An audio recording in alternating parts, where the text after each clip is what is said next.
केंद्रीय मंत्री शिवराज सिंह चौहान ने सपरिवार मां विजयासन देवी सलकनपुर के दर्शन किए। केंद्रीय मंत्री बनने के बाद पहली बार सलकनपुर आशीर्वाद लेने पहुंचे थे शिवराज। इस मौके पर पत्नी साधना सिंह, बेटे कार्तिकेय, कुणाल समेत राजस्व मंत्री करण सिंह वर्मा मौजूद रहे। वहीं शिवराज ने दर्शन के बाद कहा कि मां से प्रदेश और देश की समृद्धि और कल्याण की कामना की है। चरणों में यही प्रार्थना की कि प्रधानमंत्री जी के नेतृत्व में विकसित भारत का निर्माण हो और विकसित भारत में कृषि का अपना विशेष स्थान है।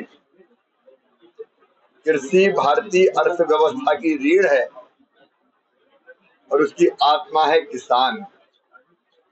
किसान अन्नदाता है। अन्नदाता की बेहतर सेवा कर सके, क्योंकि उनकी सेवा देश की सेवा भी है और भगवान की पूजा भी है। और इसलिए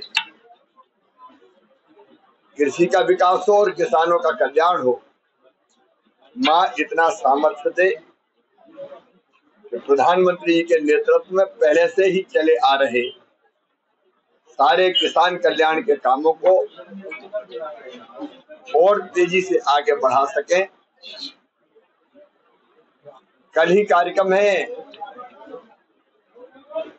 प्रधानमंत्री जी काशी से किसानों के खाते में लगभग 20,000 करोड़ रुपया डालेंगे प्रधानमंत्री किसान सम्मान निधि के। तो किसानों के कल्याण से इस सरकार का काम प्रारंभ हो रहा है और पहला फैसला भी किसानों के पक्ष में और पहला कार्यक्रम भी किसानों के लिए। इससे भारतीय जनता पार्टी एनडीए की सरकार की, प्रधानमंत्री जी की खेती और किसानों के लिए प्राथमिकता प्रकट होती है।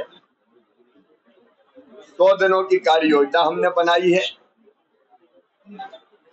उसको अंतिम रूप दिया जा रहा है।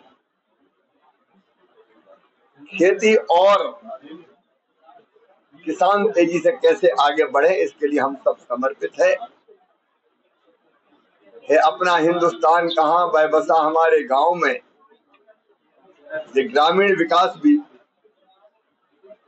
सरकार की, प्रधानमंत्री जी की प्राथमिकता है और कैबिनेट में पहला फैसला किया कि 3 करोड़ और नए मकान बनाए जाएंगे। उनमें से 2 करोड़ गांव में बनेंगे ताकि गरीबों को घर मिल सके। तो ये अनेकों काम प्रारंभ कर रहे हैं। मां आशीर्वाद दे, शक्ति दे, बुद्धि दे, ताकि इन कामों को बेहतर ढंग से कर सके। वो सब पर कृपा और आशीर्वाद की वर्षा करे, यही प्रार्थना है। ग्रामीण भारत टीवी के लिए सीहोर बुधनी से कन्हैया नाथ की रिपोर्ट। खबरों में बने रहने के लिए ग्रामीण भारत टीवी को सब्सक्राइब कीजिए और बेल आइकॉन दबाना ना भूलें।